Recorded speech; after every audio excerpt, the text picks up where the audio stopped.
أعوذ بالله من الشيطان الرجيم. بسم الله الرحمن الرحيم. A quick recap. 12 things make prayers void, and they are called mubtilat salah. They break salah. First, if any of the prerequisites of prayers ceases to exist while one is in namaz, like if he comes to know that the dress with which he has covered himself is a usurped one. Second, if a person intentionally or by mistake or uncontrollably commits an act which makes his wudu or ghusl void, like when urine comes out, even if it is discharged forgetfully or involuntarily after the last sajda of the prayers. Third, if a person folds his hands purposely, namaz becomes batil. Fourth, if a person says Ameen after Surah Al-Hamd, namaz becomes batil. Fifth, the fifth thing which invalidates prayers is to turn away from Qibla without any excuse. Namaz becomes batil. Sixth is when a person talks, namaz becomes batil.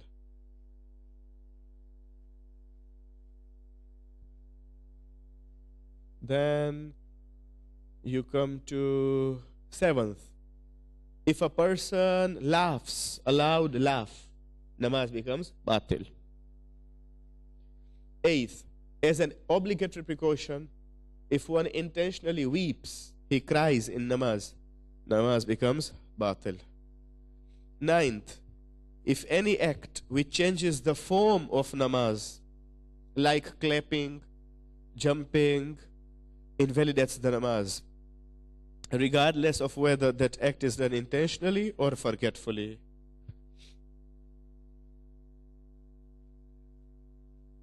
Tenth, eating or drinking. If a person eats or drinks in namaz, namaz becomes batil. What if some particles remain in the mouth? Yeah, if it goes in, it's okay. 11th, any doubt concerning the number of rakats in prayers, especially in 2 rakat namaz or 3 rakat namaz, it will render namaz batil. Even in Zohar and Asr, even in 4 rakat, if you have got a doubt in rakat in first rakat and second rakat and third rakat, namaz will become batil.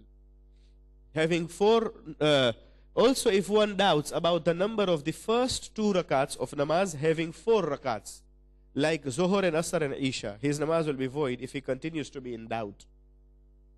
Yani he is in doubt about the number of rakat in 4 rakat namaz, be it in Zohar, Asr or Isha. Yani in 2 rakat namaz, he has got a doubt in number of rakat. 12th, if a person omits or adds the rukn we said it is elemental. If a person, alaykum salam, if a person adds, omits a rukn is wajib rukni. We discussed this. There are 5 wajib rukni. All those 5 things, alaykum salam, all those 5 things, if they are added or omitted, namaz becomes batil. Then we also discussed about things which are makruh in prayers. Those 12 things were things which make batil in prayers. Then you have got things which are makruh in prayers. It doesn't render namaz batil, but it is better not to do those things. It is makruh that a person in namaz slightly turns his face towards right or left, an angle which should not be construed as a deviation from Qibla. And it is not called that you have deviated from Qibla. It is not said that you have deviated from Qibla, but slightly you moved. If you move 90% from Qibla, namaz becomes batil. But slightly you moved, slightly, very slightly, namaz becomes batil. Namaz is makruh, sorry. Otherwise, namaz will be void if completely you change your direction towards Qibla, completely, 90 degrees. So if Qibla, right now Qibla is like this. So if I change completely like this, namaz becomes batil. Completely like this. Otherwise, namaz will be void if you change completely. As explained earlier. It is also makruh during prayers to shut the eyes. or turn towards right or left, it is makruh. And to play with one's beard and hands, whether you play with beard or you play with hands, it is makruh. And to cross the fingers of one hand into those of another, it is makruh. And to spit is makruh. It is also makruh to look at the writing of the Holy Quran or some other books. It is also makruh to become silent while reciting Surah Al-Hamd or any other surah or zikr, so as to listen to some conversation. When other conversation is going on, you are paying attention to other conversation while you are praying. It won't render your namaz batil, but it is makruh. And in fact, every such act which disturbs attention and humility is makruh. To wear clothes in namaz which has got photographs, pictures, animals or other photographs, it is makruh. Because what if it deviates you from concentrating in namaz? So it will be makruh. So you, the one who is wearing that clothes, you need to be careful. Otherwise, you are going to, if you come to pray here wearing those clothes, you will deviate others. Because others are praying, maybe you are in front, they will look at you, and their thoughts and their imagination will be deviated. They'll think of other things. Namaz will become makruh. Their namaz will become makruh if they think for him to wear is makruh. Both sides. એનું વાંધો નથી, પણ આમ જ ખાલી ઇન્સાન જોએ મકરૂ છે, કેમ કે એ વાંધો નથી. ના પણ આમ જ ઇન્સાન જોએ કે કુરાન જોવાનું પણ સવાબ છે, પણ નમાઝમાં મકરૂ છે. આમ જ તમે જુઓ, હું પરું છું પણ આમ જ જોઉં છું, કે ઘણી વાર આપણે પરે છે ને જોએ પણ છે બીજી વસ્તુ.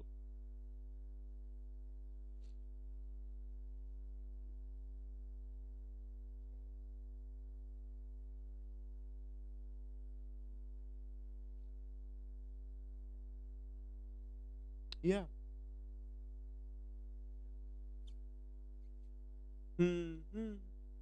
A person should recite.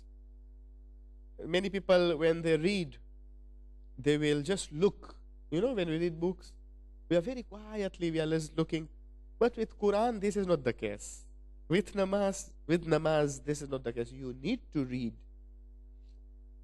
Quran, when we have Quran, we can't just, you can't read Quran, you can't recite Quran like newspaper. You know? No, you need to read. Yeah. Because at that time, Allah is talking to you. When you are reading, when you are reciting Quran, Allah is talking to you. When you pray, you talk to Him, isn't it? So when you talk to Him, it's unethical that when I come here and I don't talk to you. It's unethical. Slides are there. Maybe I tell you, okay, read. I'm just looking at you. It's unethical that you read yourself and you don't understand anything. Ask me, example. I won't explain you. So it's unethical. Same applies to us. If we speak to Allah and then we don't move our lips, we just quiet, we think that He knows our hearts, so we won't speak, we won't recite anything. He knows. It's unethical. It's makruh. It is not right. We need to recite. We need to speak.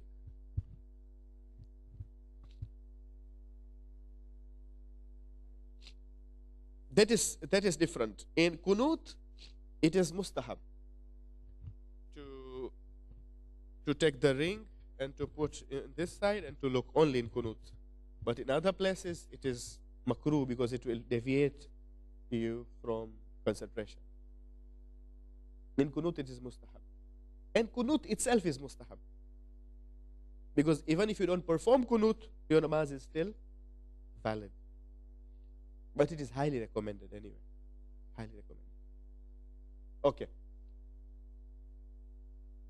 It is makruh for a person to offer prayers when he is feeling drowsy, or when he restrains his urge for urinating. Similarly, it is makruh to offer prayers with tight socks which press the feet. There are other things also which are makruh in namaz. They are mentioned in detail in books on the subject. All these things, if you notice, you'll find that it is taking away your concentration. When you have got urge of urinating, you can pray maybe, but you can't concentrate nicely in Allah. If you've got tight socks, tight clothes, you won't concentrate nicely. It will take you away. You are drowsy, you are sick, you had some medicine which keeps you drowsy. It is makruh because you can't think of Allah at that time. The main purpose of salah is to think about Allah subhanahu wa ta'ala. You think about Him. Alaikum salam. Occasions when obligatory prayers can be broken. It is haram as an obligatory precaution to break obligatory prayers purposely. Yani purposely you can't break your salah without any reason. That let me break. No. It is haram. But if one has to break in order to protect property or to escape from financial or physical harm, there is no objection. In fact, he can break it for any worldly or religious purpose, which is crucially important for him. If it is crucially important, extremely important, it is very important, you can break. But without any reason, it is haram to break. It is not possible for a person to protect, without breaking the prayers, his own life. Yani, you have to break because now you are protecting your own life. Otherwise, if I don't break, I can't protect my life. Then you have to break. Or the life of a person whose protection is obligatory upon him, your wife, your children. Or to protect a property, the protection of which is obligatory on him, he should break the prayers. Even if you want to protect the property, something is on fire, you have to protect it. Then you can break your salah. If a creditor demands payment from a person who is praying, there's a creditor coming, he is demanding payment. And if there is ample time for namaz, he should pay him while praying. Say the money is there, he can pay. So he should pay him while he is praying. He should pay him while praying, if that is possible. But if it is not possible to pay him without breaking the namaz, then he should break the namaz, pay the creditor, and then pray. Because it is his right. So let him, you pay him, and then you go. Okay. If a person learns during his prayers that the mosque is najis, and if time is short, he should complete the prayers. And if there is sufficient time and making the mosque park does not change the form of prayers, he should make it park while praying. Rajab, yani how Islam is flexible. You can make it park while you're still facing towards Qibla. Coincidentally, the place where it became najis is here. You can make it park. You have not changed your form of salah. You are still facing towards Qibla, and you can make it park and continue with your prayers. And then continue with the remaining part of the prayers. And if making the mosque park in that state changes the form of the prayers, breaking of prayers is permissible. Because then sometimes you want to make it park, but it changes the form of your prayers. Then it is permissible if making it park is possible after prayers. But if it is not possible, he should break the prayers, make the mosque park, and then offer prayers. Because you can't pray on a place where it is najis. If you remember, there was one of the things which invalidates salah is if the place is najis. The place should be pak. It should be yours.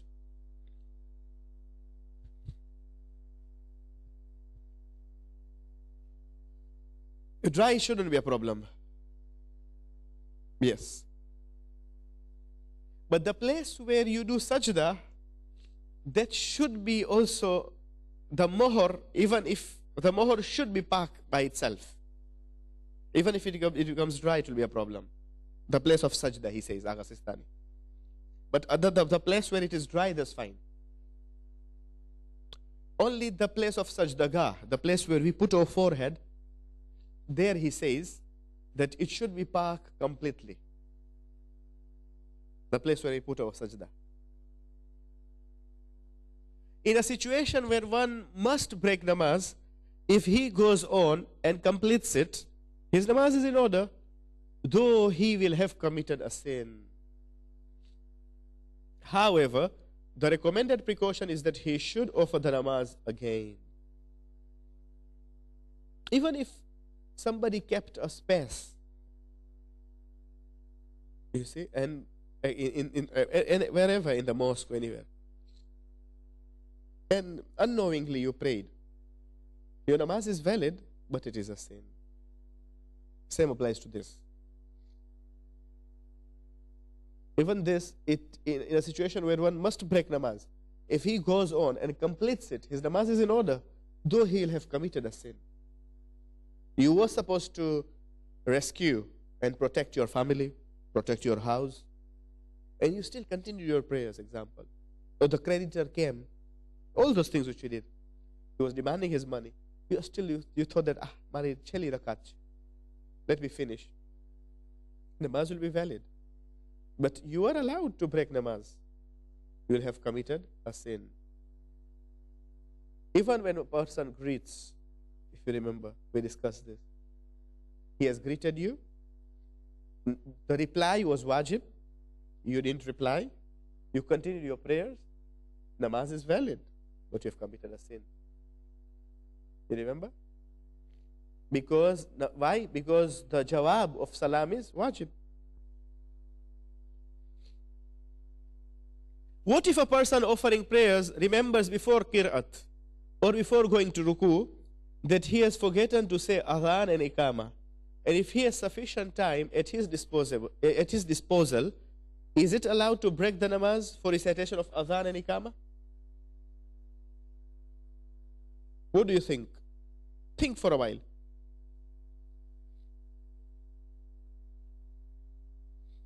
Okay, but to break namaz, isn't it haram?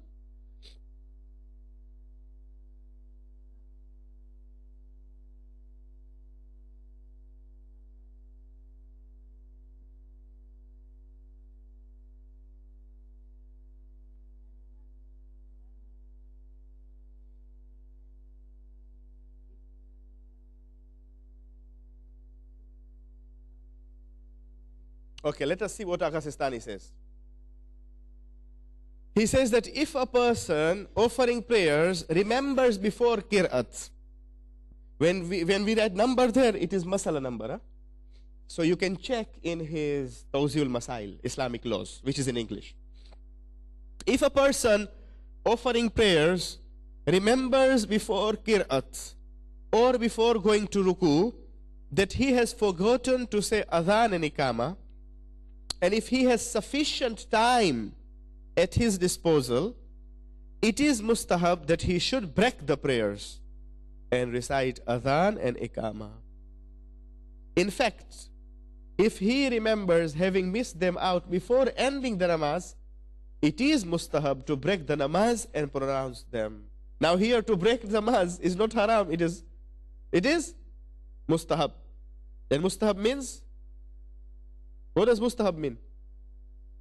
Highly recommended. Highly recommended. If you have time,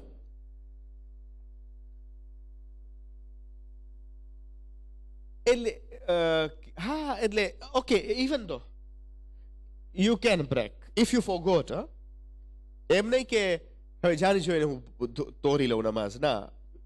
example, who azane kama apuchu haroj, example, but today I forgot.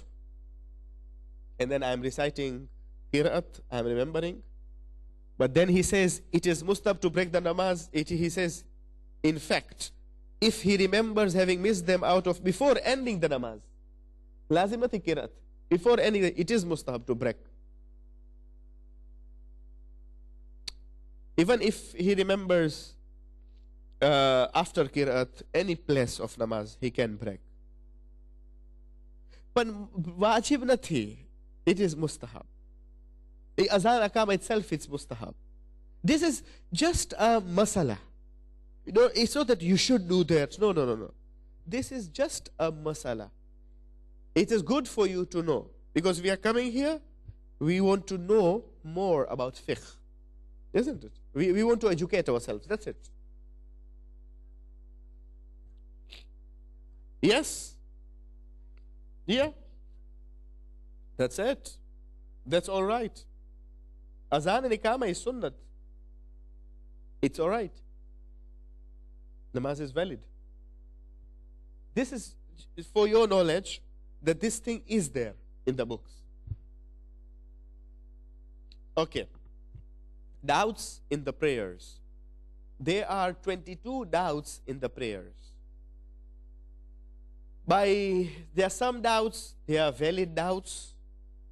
When we say valid doubts, it means that you don't have to pay attention to those doubts. You have to ignore. Bicha shak che, shak avi jai namaz ma, ignore karo. Okay, you don't have to pay attention. Have sutha se mari namaz batil che. No. There are some doubts, they have got corrections to be performed. The other kind of doubts that it invalidates salah completely. कि ई doubt अगर आवी गई, ई शक अगर आवी गई तो नमाज बातिल है. So आम करीने, there are 22 kinds of doubts in namaz. So now we have finished. What have we finished? Things which invalidate salah. We have finished things which are makruh in salah. And now we are entering to doubts in salah. There are 22 kinds of doubts which one can have while praying. Out of these, 7 doubts are those which invalidate the prayers. Yani automatically, if that doubt takes place, namaz is batil. And 6 are those which should be ignored. If those doubts come, you have to ignore. Ignore it. And the remaining 9 doubts are valid doubts. These are valid doubts. When we say valid doubts, it means they are corrections to be made. They are valid. Keep it. Correct it. Namaz is valid. So total 7 plus 6 plus 9 is 22. So total are 22 doubts. Okay. Doubts which make prayers void. There are some doubts which make salah void, batil. The following doubts make prayers void. Doubts about the number of rakats occurring in obligatory prayers, which consist of 2 rakats, like Fajr prayers or prayers offered by a traveler. Because sometimes you'll pray Zohor, 2 rakats, isn't it? Qasr. Asr, 2 rakats. Isha, 2 rakats. In that namaz, if you happen to doubt about the number of rakats in the 2 rakat namaz is batil. Ke હું ઊભો છું અમારી પહેલી રકાત છે કે બીજી રકાત છે? Namaz is batil. Because you are doubting about the number of rakat in 2 rakat namaz or 3 rakat namaz or 4 rakat namaz, but in first and second rakat. Yeah. બાતિલ એટલે તોડી નાખવાનું. જેમ કે વઝુ તૂટી જાય.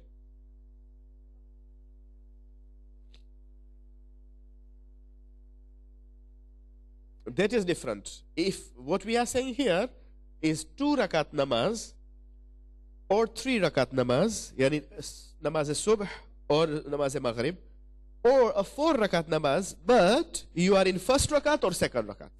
If you doubt in that case that this is my first rakat or second rakat, if you doubt, you don't know yourself. Yeah? Namaz becomes batil. But if you are praying 4 rakat namaz, you doubt in the number of rakat whether this is third rakat or fourth rakat, namaz doesn't become batil. That is a valid doubt, and there's a correction to be done. Clear? Only first rakat and second rakat. Okay?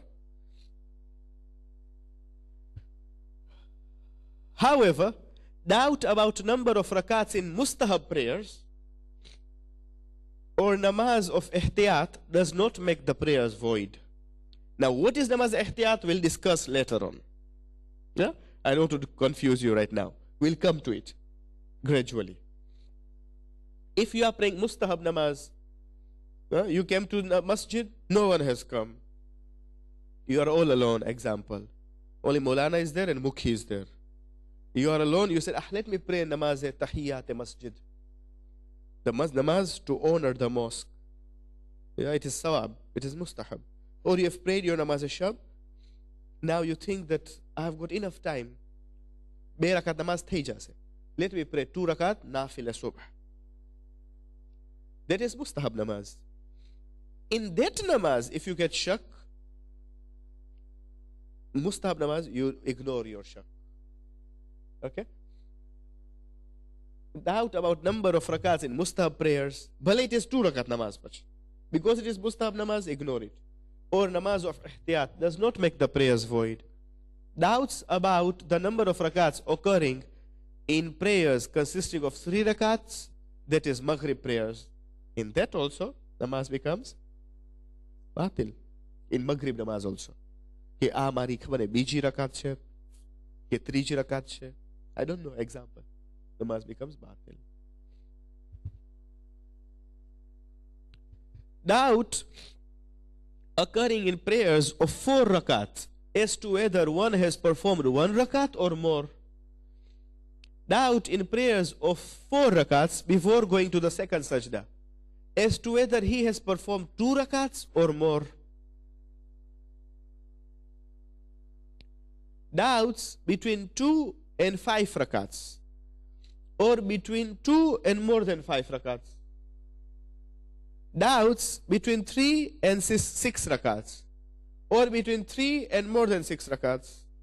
Doubt between 4 and 6 rakats, or between 4 and more than 6 rakats, with the details which will come later.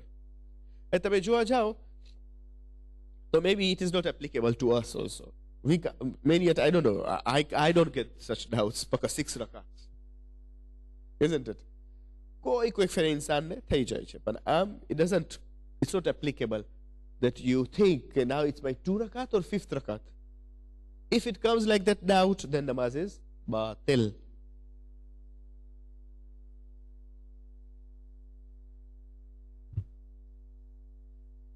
If a person has one of those doubts which makes prayers void, it is better for him to break tamaru sawal. You see? It is better to break the prayers if the doubt persists. Haji doubt hoy, haji shak hoy, tarat story levanu. You have doubt completely. The hamari be rakatma about the number of rakat, break the namaz. In fact, he should prolong thinking about it so that the form of namaz changes, or till he loses all hope to ascertain the situation. But otherwise, namaz becomes batil.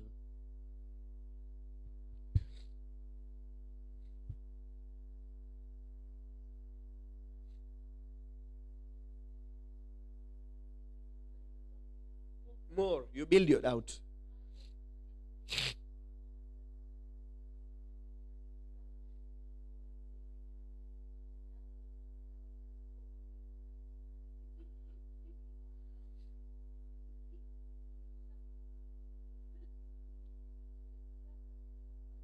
We'll come to it. This is called kasiru shak. And who is kasiru shak? If a person doubts in the whole day, in 3 namazes. Say you prayed subuh, you doubted. Okay, you came to Zohar, you doubted. You came to again Maghrib Isha, in Isha Namaz, you started doubting. Agha says, if a person doubts like this in a day, in 3 namazes, he is called Kasiru Shak. He should not pay heed to his doubt. That's what she is saying. Such a person should not pay attention to the doubt. But, you know, small things. Gharepan, najis thing. Wash mana khilyo. Am tegyo. It becomes difficult, especially with the home of children, example. You know, small things. Maybe it didn't touch also. It was not wet. It was dry. Even if najasat was there, but then it became dry. Then it touched you. You don't need to wash, for example. But some people, they, according to you, they form that habit. You know, then they become sick. It's a disease. It is called kasiru shak. That is very bad. Our elders used to say it kills. A shak is very bad. It's haram. Shak is haram. This is her example. I know some people, not here, back home, they were telling the elders used to say that even the handle of the door they would not hold. They would not hold the handle of the door. And that this was najis. This makes your life hard.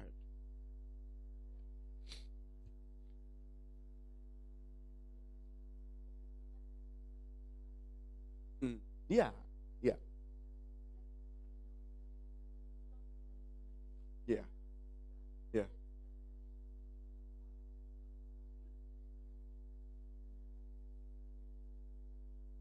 Yeah, you make it back. I had a person.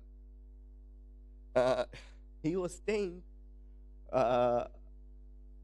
You know, his neighbor was a non-Muslim. Was a Hindu. Now, when he would come out to come over to the mosque, he would come down. Example. Now he had to close the gate. Now, if he closed the gate, he would keep his hand like this. All the way up to the mosque, he walks like this. All the way, daily.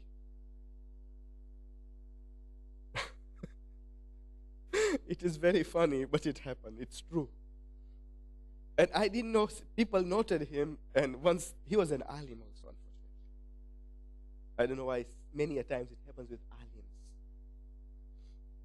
Some ulamas are very doubtful. Like, I've seen 2, 3 aliens. And he would come from his mosque, from his home, and what I'm talking of is a small town. I used to live there. So that alim, he was a resident alim. He would come out from his home. Now, his neighbors were Hindu. So it doesn't mean that gate, example, is that handle, if it was held by a Hindu, it doesn't mean that is najis. Even if it was dry, it is dry. Yeah, for sure, they must have held it because they are using that door or that gate, whatever. But Agha says, now if you come to fiqh, Agha says that if you saw yourself at that particular time and it was wet, then it becomes najis. But in his case, it was his routine. Daily, he had to close the gate. So he would close and he would go like this. So somebody asked him, Maulana, why are you keeping your head like this? He said, he gave the reason. He said, you know, the Hindus are staying this, that. Then first thing what he comes, and that we used to see him. First thing, you know, in Africa, in the mosques, there is a hose. Here we don't have. Here in Masjids of UK, we have not seen. In Africa, they've got hose. Kurnu pani, they say. That kurnu pani, even if you put najis thing once, it becomes pak. Barabar? And ghaire kurnu na ho to tran fere pak karu jo. If it is not kur, you have to do. There's a special measurement in fiqh. 27 times 27 times 27. Yani, you build something, if it is 27 length, 27 width, I don't know, and 27 depth, and you fill water, It's very deep, huh? 27. It's very deep. And then you'll get water. If you fill water, that becomes kur. Now, in water from the tap and from the pipes, this is already kur. Agha says you clean once, it becomes pak. But in masajids in Africa, before you go to masjid, there is a kur there. People go, they wash their feet. Khoja masajids, I've seen everywhere. They wash their feet and they go. That water becomes pak until the color, the smell, and the taste. If it changes, then that becomes najis. But utter najasat, if you put inside, that doesn't become najis. It doesn't mean that one person now that Maulana put his hand there, then now that water becomes najis. Nah, until that whole kur, if the taste, the smell, and the color, if it changes, then that water is najis. There's a special way to a drainage system, like to remove that water and they put another water again. So what he would do, the first thing he would come to the mosque, first he would take his hands and put in the kur. He would put both of his hands, wow, and not for a second. He would keep for long. And he would just keep like this for long, huh? Like this, that shock. Now he doesn't trust himself also. Then he would look again. This is now, may Allah have mercy on his for he's already passed away. This I'm talking of long, when we were young, when we were kids at that time, and we would see all these things. Because life in Africa was very different. We would go masajid, every now and then for Zohor, Asar. We would live near the mosque. We would see all these things. So this thing, shak of insan, it goes to that extent. This life, it makes your life hard. If you pay heed to these things, it makes your life very difficult.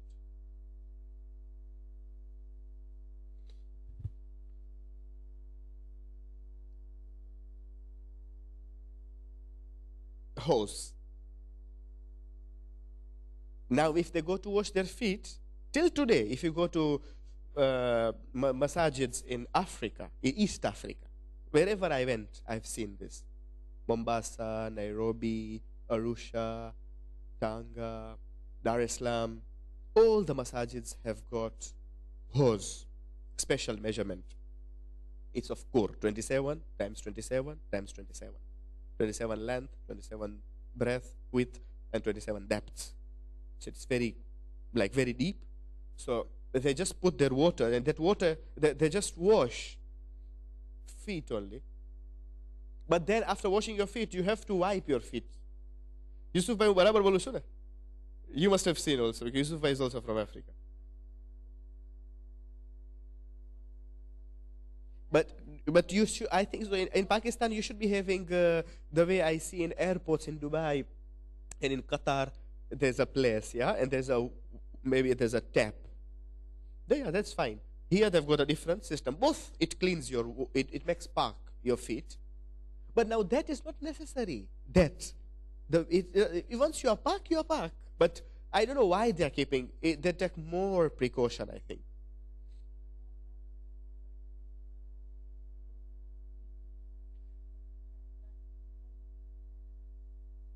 But then when you go inside, in the sahan of the mosque, you'll have to wipe your feet. Why? Why you have to wipe? Masa, ahsan. If your place of masa is completely wet, head or feet, water should be seen. Those fingerprints should be seen. Otherwise, masa is batil.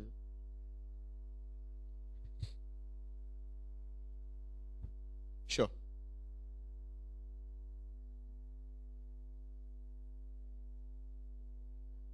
That's fine. No. No. You don't need to. Until and unless if it is wet. If the hands were wet, her hands were dry. At work you went, you've got your colleague, she's a non-Muslim, she's a Hindu, say example, you shook hands with her, that's fine. If the hands were wet any of yours or hers, then yes, najis. The hand becomes najis. But both of your hands were wet, dry, that's fine.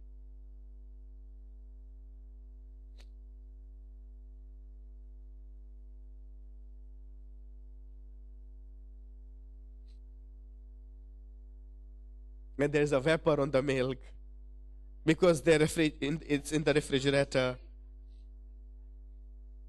You know what is the simple way? You don't have to ask, you don't have to see at the badge in the Tesco what is their name, whether it is Pushpa, Sita, or Ram. Just ignore. Just ignore. Otherwise, it will make your life hard. You know, like, because you know, when they work, they've got a badge. You know? You just, because if you see, je khadu khode hi vadare kare. Page pare, vadare problem pare. You know, that's what we say. Why this, why that? In Bani Israel, when they were told, this is in Surah Baqarah, Allah commanded that go and slaughter a cow. Yeah? They asked so many questions. Which cow? Okay, Allah told them, cow which is not old, which is not young, in a middle age. Which color? They are told a yellow cow. So that it should be a bright yellow. The people are attracted when they see. I don't know, where will we get from here? You look for it. Yeah, they came up with many reasons because themselves, they brought many reasons. Bahane, Bani Israel. Till today in Iran, if people do reasons, they say, you are doing Bahane Bani Israel. You are doing reasons of Bani Israel. Bani Israel did many reasons to Musa. Now, history says that if they would have not asked these questions, any cow would do. Because they were supposed to slaughter a cow to know the name of a murderer who murdered a particular person. Any cow would do. But you asked so many questions, now you are told all these things. That yellow color, the age should be this, it shouldn't be very old, it shouldn't be very young. Otherwise, any cow would do. So if you ask more, which tribe is this, I don't know, which caste is this, which person, from which faith is this? Is this a Sikh or a Hindu or a Christian or an atheist? No, you don't need to ask anything. And Taze, these Christians are Ahle Kitab.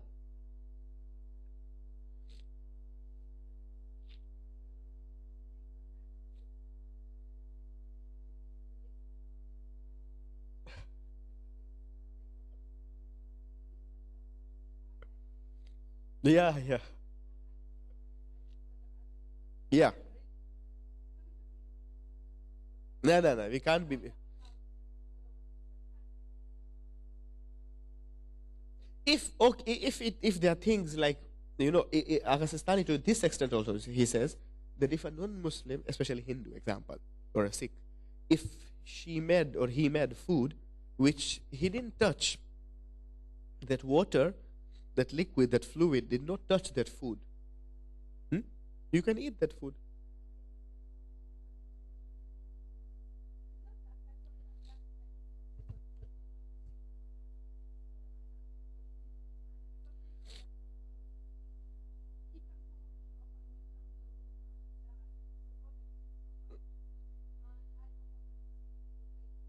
That's fine.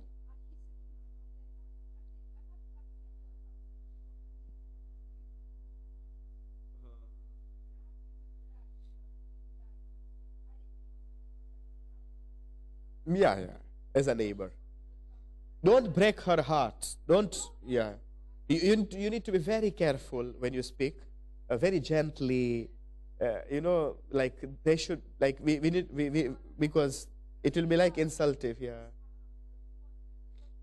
Yeah.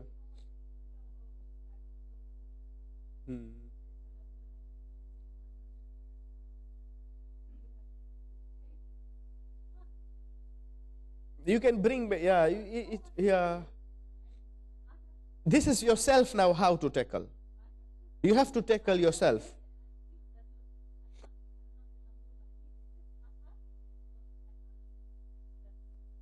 Yeah, now it's you, but very, very gently you can say. No, no, it's not true. खाने से it will affect spiritually, but namaz is valid.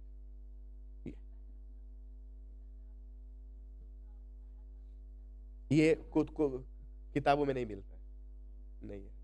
और मैंने पूछा भी आगा Sistani के office में, तो उन्होंने कहा नहीं।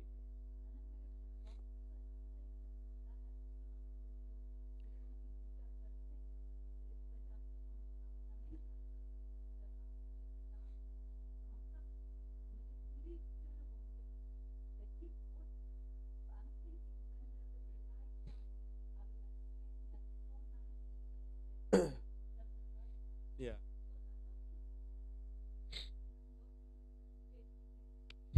It depends. Sometimes you tell people that my religion refuses example. It's not me, it's my religion example. It depends. Like we had, I remember, we had a young girl in school. This takes me back to Africa. And the teacher wanted to shake hands with her. You see? So she said, my religion is refusing. I'm sorry for that. Yes. She was a young girl, okay? And she said that I'm everything. She was very religious. Example, she was wearing her hijab. And this was in secondary school, Popatlal Secondary School. Yeah? And the teacher, like I'm different personally. When when I faced a situation where a Sikh or a lady wanted to shake hands with me, example, I went to a particular person, but what I did is that me and my wife, when we went together, so I told my wife, you proceed. Then I took the babe, my child, I carried my child. You see, so I didn't have to say everything. Though she waited for quite long, maybe she wanted to shake or whatever, but my wife shook, and I like, hello, I said, I didn't go forward anything. So she knew maybe for some reasons that he doesn't want to shake hands with me. So I didn't have to say anything. So look, everybody is different. Everybody is different. We must agree. Everybody is different, yeah? And we respect everybody's opinions, yeah? And everybody will tackle the situation in a different way, isn't it?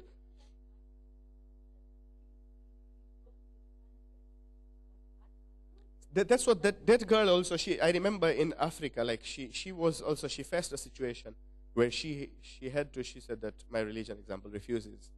You see, yeah, like,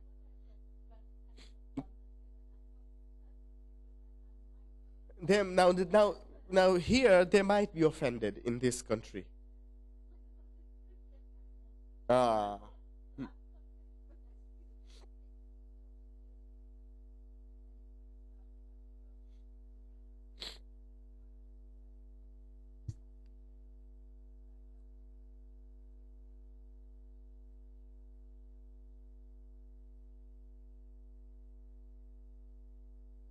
Now, Agatistani says in his book, I've got a book, if you refer to the Muslims who settle in the West, the code of practice of Muslims who settle in the West. This is of Agatistani. There are question and answers.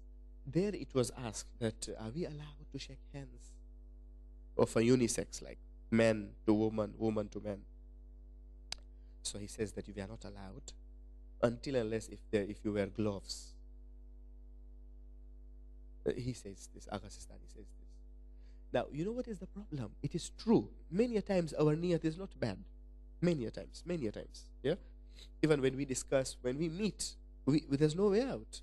When Sharikatul Husayn, example, Saturday workshop, we go to teach. There are sisters coming to teach. Yeah? But the problem is, our niyat is good, their niyat is good. But the problem is that Quran says, La taqrabu zina. Do not go near zina. Quran doesn't say don't commit zina. Zina is adultery. Because this, you won't do it, but it will come automatically. It is a bit dangerous. And the concept of hijab, it is kept. It is just to secure our sisters. It is to secure our sisters. Because men are different. You see, if women are not covered, it is a problem for young women, obviously. For all women, it comes a stage where all women don't need hijab. So hijab sakit થઈ જાય છે. For all women. Yeah. For all women, hijab becomes sakit. But in our case here, you'll find young women, they leave themselves, and old women, they cover themselves. Ajib it is. The older they become, you'll find them covering themselves. Oh, but old women sometimes, no, hijab becomes sakit. With due respect, because that beauty goes, it fades.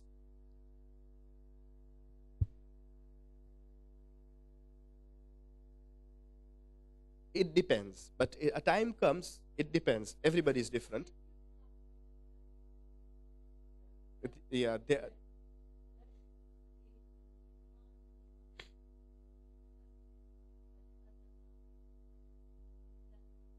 very old, yeah, very old.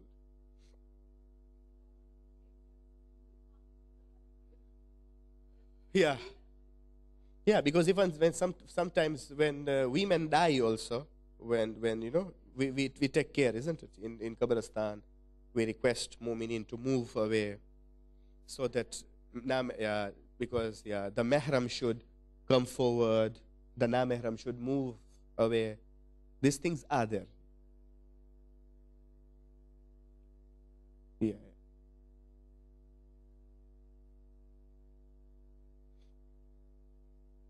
If a person has one of those doubts which makes prayers void, it is better for him to break the prayers if the doubt persists. In fact, he should prolong thinking about it so that the form of namaz changes or till he loses all hope to ascertain the situation. Then you are allowed to think for a while, but you think, I can't now, like, is this my first rakat or second rakat? First rakat, second rakat. You are in shock completely, namaz will become batil. But you are allowed to think in namaz. It doesn't mean ki bas have. Ek fer doubt avi gayo bas. No, you are allowed to think. Okay. Doubts which may be ignored. There are some doubts you have to ignore. Doubt about an act whose time of performance has already passed. During ruku, a person doubts as to whether he did or did not recite Surah Al-Hamd. Ruku machu, I'm in ruku, and I'm thinking, did I recite Al-Hamd? The time has passed. Ignore it. It's gone. And it's valid. Doubt occurring after the salam of prayers. Number 2. After salam, baddu pati kyu have? And then you are thinking, I don't know, did I do sajda? Ruku khabar thyu ke nati thyu? After salam, Baba, you have recited salam now. Namaz is over. Forget it. Let it go. Doubt after the time of prayers has already passed. Yani, when namaz sub, I've prayed already. Now I'm here, I'm thinking, khabane hu takbir kairo. Namaz is qaza already, time has gone. Forget that doubt. Doubt of a person who doubts too much. If a person doubts too much, to build himself, because now he has become so weak, to build himself, ghusal khabane kalak lage, wazu 10 minute lage. There are some people, it takes them very long. It's not good. It's very bad. Very bad. Abimari she. And a shaitan, when he wants to astray, he astrays in this way. Because he can see he can't astray you in good way, in other things he astray. This is shaitan. Yani, you are going forward than Allah and Prophet. Yani, I know more. Prophet has taught us this wudu. You want to do in your way. Then you know more than Prophet. You know more than Marja Taqlid. You know more than Allah. If you take it so long. What all this there? And how will you know that this person is Kasiru Shak? When he doubts more than a normal person. Wazu કેટલી વાર લાગે? 2 minute? 3 minute? વધારે 3 minute. વધારે. 2 minutes to wazu pati jai. But if it takes him very long, then he's kasirul shak. Doubt by the imam about the number of rakats when the ma'mum is aware of the number. And similarly, the doubts of the ma'mum when the imam knows the number of rakats. Sometimes the imam does mistake. Ma'mum is the follower. So he will say loudly. Okay? Allahu Akbar example. Maybe the imam does a mistake. Maybe. It's a doubt. It came on him. So he has to follow the ma'mum. Maybe it is namaz Isha, for example. But the imam does a mistake. In third rakat, he wants to finish. For example. And he'll be told, Bihawlillahi wa quwwati. Ma'mum will say loudly that you get up now. You know it's mistake because the ma'mum is sure that you have to pray 4 rakats, not 3 rakats.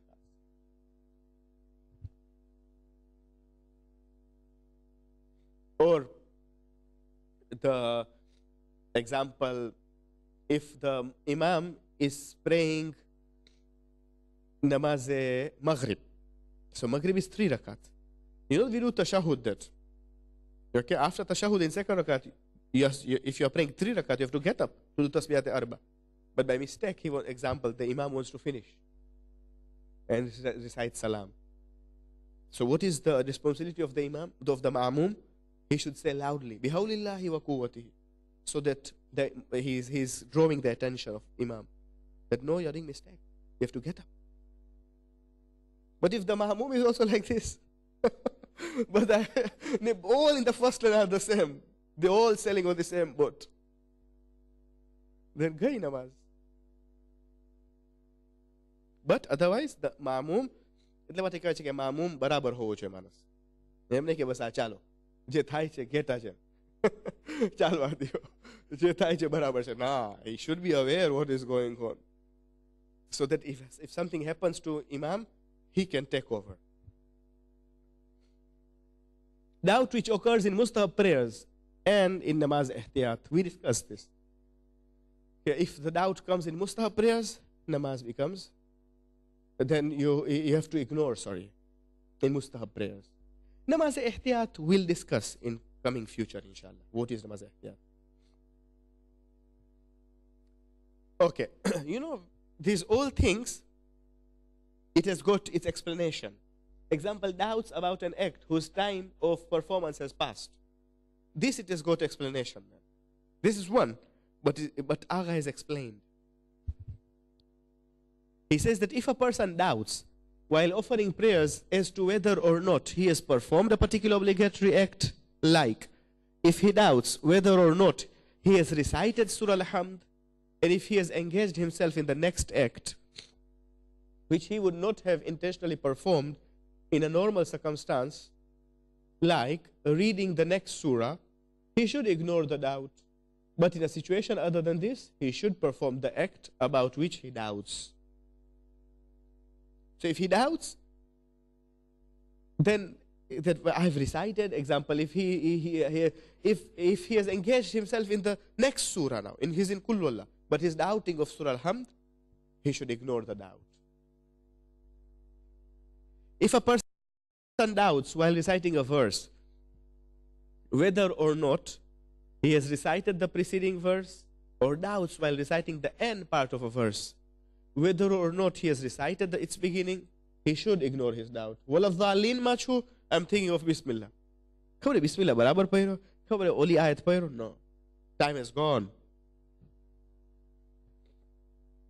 If a person doubts after ruku or sajda whether or not he has performed its obligatory parts like zikr and steadiness of the body, he should ignore his doubt. You know, the steadiness should be there. Your body should not be in motion. If a person doubts that motion mahato, mane steady hovo joy, example, but I was not steady. If those doubts come, you should ignore your doubts.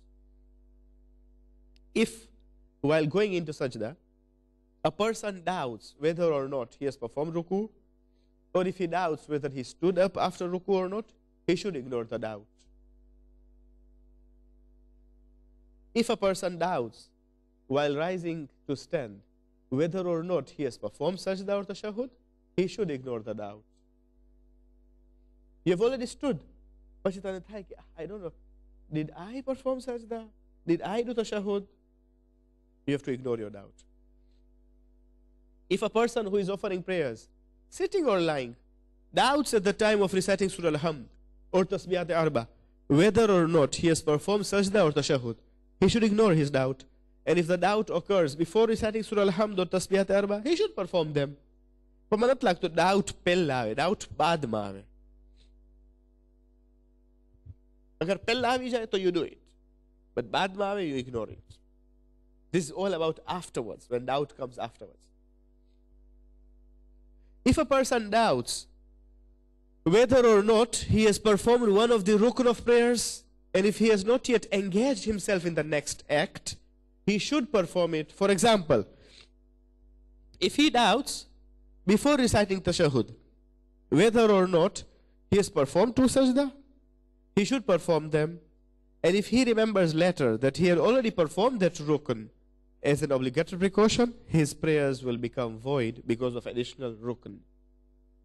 Very clear. Two sajdas make one rukn. If a person doubts after that, he should ignore his doubt if the time has passed. But he's still there. He's getting up. He's not got up still. He's thinking that I've got doubt. He should perform two. But after that, he remembered, no. I added those two. I'm sure I added those two. Namaz gayi. If a person doubts whether or not he has performed an act which is not a rukn of a namaz, and if he has not engaged himself in the following act, he should perform it. For example, if he doubts before reciting the other surah whether or not he has recited Surah Al-Hamd, he should recite Hamd. And if he remembers after reciting Hamd that he had already recited it, his prayers will be in order, because a rukn has not been added. Surah Al-Hamd is not rukn. Parwanu to wajib che, but it is ghair rukni. Surah Al-Hamd falls in zikr. Remember? In ghair rukni. Did I confuse you? Is it clear? Alhamdulillah. If a person doubts whether or not he has performed a rukn, like while in tashahud, he doubts whether or not he has performed two sajda and ignores his doubt, but remembers later that he had actually not performed that rukn, he should perform it if he has not entered into the next rukn. However, if he has engaged himself in the next rukn, his prayer is void.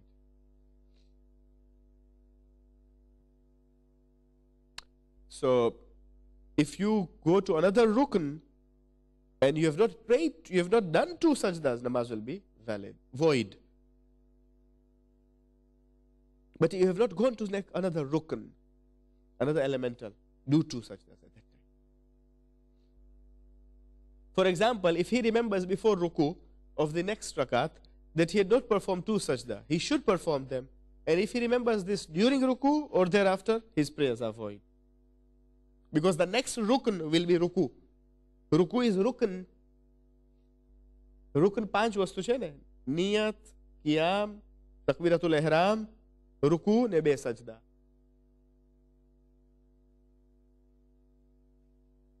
If a person doubts whether or not he has said salam of prayers when he is engaged in supplications, हमरा परे छे या मरजुहु लिकुल्ली खैर वा मनु सकतहु इंद कुल्ली sir. Salam કર્યો છો. At that time now he's in supplications or other namaz. Or when the form of namaz has already changed, he should ignore his doubt. And if he doubts before these acts, he should say salam. And if he doubts at any stage whether he recited the salam correctly or not, he should ignore that doubt.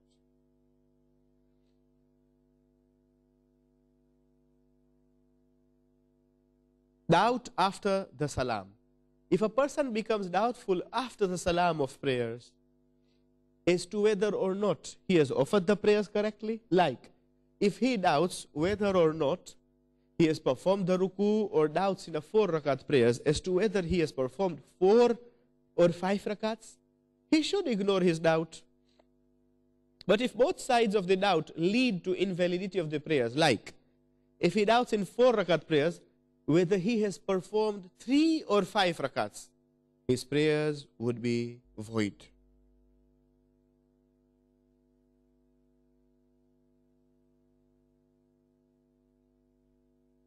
Doubt after the time of namaz has passed. If a person doubts after the time of the prayers has already passed as to whether he has offered the prayers or not, or if he suspects that he may not have offered it, it is not necessary for him to offer that prayers. If, however, he doubts before the expiry of the time for that prayers as to whether or not he has offered it, he should offer it, even if he has a feeling that he might have done so. So once it becomes qadha, then don't pay heed to the doubt. But the namaz has not become qadha, expiry any qadha, then do it. If a person doubts after the time of prayers has passed whether or not he has offered the prayers correctly, he should ignore his doubt. Correctly ignore it. If the time has passed. If after the time for Zohar and Asr prayers has passed, a person knows that he has offered 4 rakats, but does not know whether it was with the intention of Zohar prayers or Asr prayers, he should offer 4 rakats of qadha prayers with the niyat that he is praying that which is obligatory upon him. Yani, see, when you pray, at least you should know, what am I praying? Which namaz am I praying? According to our assistant. Myself, I don't know. What am I praying? Yani, halat par evi kharab na hovi joye. The situation should not be that bad. You don't know also which namaz are you praying? According to our assistant. Masala number 1191. If after the time for Maghrib and Isha prayers has elapsed, a person knows that he has offered 1 prayer, but does not know whether it was of 3 or 4 rakats, he should offer qadha of Maghrib and Isha prayers.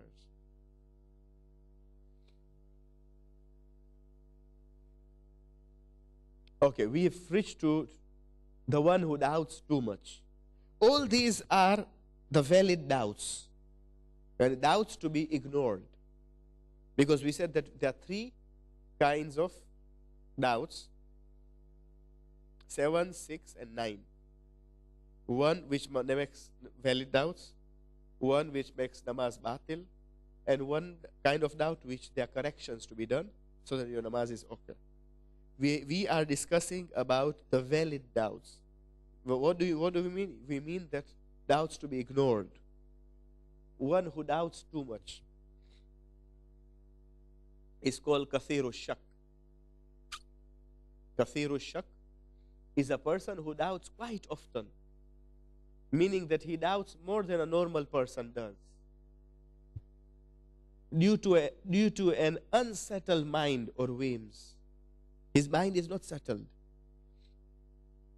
A normal person who doubts at least once in every 3 prayers should ignore his doubts. Yani, ek shak ave 3 prayers. Zohar ma ave, pachi pacho Maghrib ma ave, pachi Isha ma ave. In 3 prayers, once pan ave, that person is kasiru shak, pachi he should ignore his doubts. Any questions so far? I know this is a bit complicated. It is not everybody's cup of tea. It's not easy. Yeah? But you take it with you. Yeah? You have got Tawziul Masail, Islamic laws. Refer to it. Go through it. These are the Masail number. Yeah? And then think about it. When you come next Tuesday, if it's fine, we can move forward from here. But if it's not, you have not taken, you have not digested it, I'm here. I'm always here. You can pose questions. Maybe one session we could keep only for questions. How does it sound? Only questions. Only questions. Because we don't want to move forward, and we have left behind. We can move forward if we have understood. So one session we can keep only for questions. Do you want to keep next week? Or next to next week? Next to next, I think, because she left early. If it's not fair. And for all should know that it will be a question session so that they can bring their questions. Whether it is written or, somebody should not say that I was not aware that it is question session. Maybe next to next week, so we have agreed next to next week, inshallah, we can keep a question session. Next week, inshallah, we will discuss from here. We'll continue from here. But next to next week, bring your questions with you. So I'm giving you ample time. You have nice, good 2 weeks to think, put it in, or even on a paper, or all those questions, and then we can solve those questions.